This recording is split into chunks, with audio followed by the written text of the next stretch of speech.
Hello students, in this video we are going to learn many more reactions of alkyl halide, and the first is dehydrohalogenation. Okay, now D means loss, so I have put negative sign. Hydro means hydrogen, I have put H. Halogenation, I have put X. So if you combine what is dehydrohalogenation, I can write that it is loss of HX. H is hydrogen, X is halogen. Okay, now I am going to draw one of the structure of alkyl halides. Alright, let me take very simple example. We are having H carbon, H, carbon, H, and this is, let us say it is bromine, okay, and H. Now it is very important to remember this is halogen group, it is functional group. So functional group is attached to the carbon atom. This carbon atom is alpha carbon atom. The carbon atom which is attached to the alpha carbon atom is known as beta carbon atom. Now in the dehydrohalogenation, what happens is halogen is lost, okay, that is Br is going to come out, and hydrogen, this hydrogen will be lost from the beta carbon atom. Okay, so very important, hence it is also called as beta elimination reaction. Okay, so the another name of dehydrohalogenation is beta elimination reaction. Also note, bromine is attached to the carbon atom, so we will number it as first carbon atom, and this carbon atom will be numbered as second carbon atom. Now because the elimination is taking place from the first carbon atom and from the second carbon atom, the same reaction is also known as 1,2 elimination reaction. Okay, so let us continue with the reaction. Now how do we bring about the dehydrohalogenation? We will write plus, and very important students, this is alcoholic solution of potassium hydroxide. Okay, so alkyl halide is taken, alcoholic solution of potassium hydroxide, and we are going to boil it. Now when you boil it, what happens is, see, bromine is more electronegative atom, it is pulling the electron towards itself. Okay, now this OH minus, see, K plus OH minus. Now what happens is this OH minus is going to attack, OH minus is going to attack this H. Okay, and we will be getting elimination of H2O. So I will write here H2O. Okay, plus. Now when hydrogen comes out, the electrons will shift to this bond. Okay, so it means I am going to get H, C, H, and see here electrons have shifted to this double bond, so I'll get double bond carbon H, H, and this Br will come out with K plus. Okay, so the final product here as a byproduct I will be getting KBr. Okay, so what we are getting after dehydrohalogenation of alkyl halide, we are getting alkene. Alright, now this is very simple example wherein we have taken alkyl halide. Okay, now let us have some more examples of alkyl halide as follows. Okay, suppose I write here H, C, H, C, H, Br, okay, carbon, hydrogen. So this is also example of alkyl halide itself. Okay, now what is going to happen, I am going to add the same reagents plus alcoholic KOH, okay, and I am boiling it. Fine. So what we have to remember, this OH is minus K plus. Okay, this K plus and OH minus, OH is going to attack either this, will abstract either this beta hydrogen atom, this is beta carbon atom, beta hydrogen atom, this is also beta carbon atom, let us say beta 1, beta 2, this is also beta 1, beta 2. So OH minus can abstract, can remove either this H plus or it can remove this H plus. Now in this case there is no problem, even if this H plus is coming out, double bond will come here. if this H plus is coming out, double bond will come here, and the name of the compound is going to be propene. So let us practice this and see what are we getting as a product. Okay, so we are going to get over here, hydrogen is there, carbon H, double bond, okay, carbon H, double bond, carbon H. So H is going to come out, okay, I have put double bond. Br also is coming out with K, so I'll write here K Br, okay. Then C H H H. So what is the name of this compound? 1 2 3, it is propene, okay. Plus now OH minus has come out with the H plus, so we are getting water, this. So this is the product which we are going to get. Okay, now we have one more example in front of us. Here we are having alkyl halide, okay. Can we name it? What is the name of this alkyl halide? Yes, it is your 1 2 3 4, and it is 2-bromobutane, okay. This is also the example of alkyl halide only. So what are we going to see is, where is bromine present? This is bromine, so this is alpha carbon atom.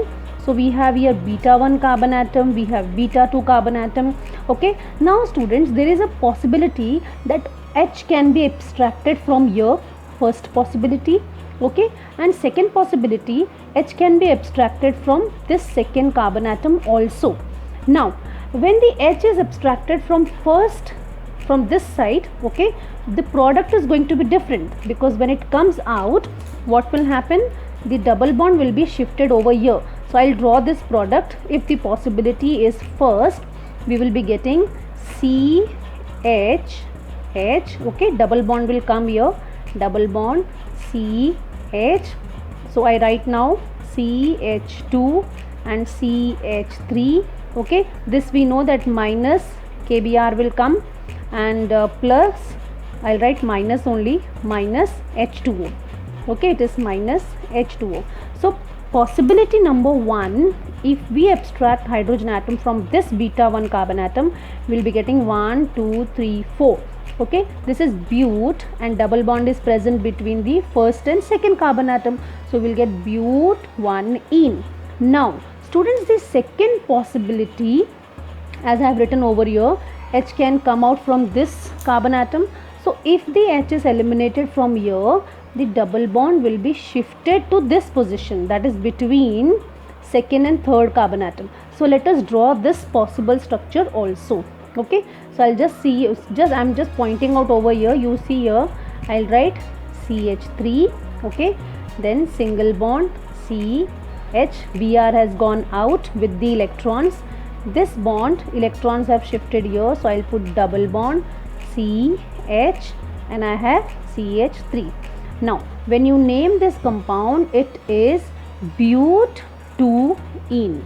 Now the question is, which alkene is going to be the major product? There is a possibility we will get both the alkenes, but the major product is governed by a law, by a rule which is known as Saytzeff's rule, okay. It is Saytzeff's rule. I'll tell you what it is. According to this rule, during dehydrohalogenation, okay, the preferred product is that alkene which has greater number of alkyl groups attached to carbon-carbon double bond. So it means that alkene is going to be more stable and major product, wherein carbon-carbon double bond is having more number of alkyls over here and here. So let us see that which alkene is more alkylated, okay. Let us look at this example. Carbon-carbon double bond is there, here there is no alkyl present, here there is one alkyl is present, that is ethyl. So comparatively this is less alkylated. Let us see over here, we are having carbon-carbon double bond, and to this, towards the left hand side if you see, there is one alkyl, towards the right side if you see, there is one more alkyl. So but2-ene is more alkylated, and hence in this entire process, but2-ene is going to be the major product, and but1-ene is going to be the minor product, okay. So we can also write like this, that suppose carbon carbon double bond is there. Okay, so if we are having both carbon atoms, see it is more alkylated. Okay, so this is the major product we'll get, and then I replace it by H, carbon hydrogen double bond, like this. Okay, fine. Then least will be replace this R also by H. Okay, so I'll write double bond C R R, again it has come up. Okay, so after this least would be, see what I am doing is I am replacing this R also by H. Okay, so I'll be getting H2C. I'll put H instead of this, so I'll get CHR. Okay, then after this the least substituted would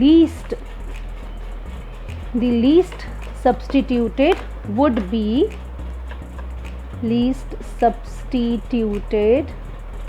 alkene is going to be H2, and yes, now this is your alkene itself, so there is no point to write R over here.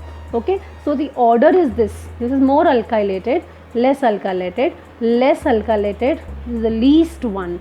Okay, so in this case, in this way we have to answer the questions that which will be the major product. So now we will study the reaction of Rx with the active metals like magnesium. Okay, so I'll write here Rx plus magnesium in presence of dry ether. This condition is very important. There should not be aqueous medium, because when we get this product which is known as alkyl magnesium halide, okay, this RMgX is very reactive product. Okay, this RMgX is known as Grignard reagent. Okay, and it is very reactive product, because if it comes in contact with moisture, or if it comes in contact with the reagent having a source of hydrogen, then it gets converted to hydrocarbons. I'll give you one example, just see. Here we are having CH3OH. Okay, so this is a source of proton over here. So what happens, this H is accepted by R and we get RH. Okay, so what is this RH? RH is hydrocarbon.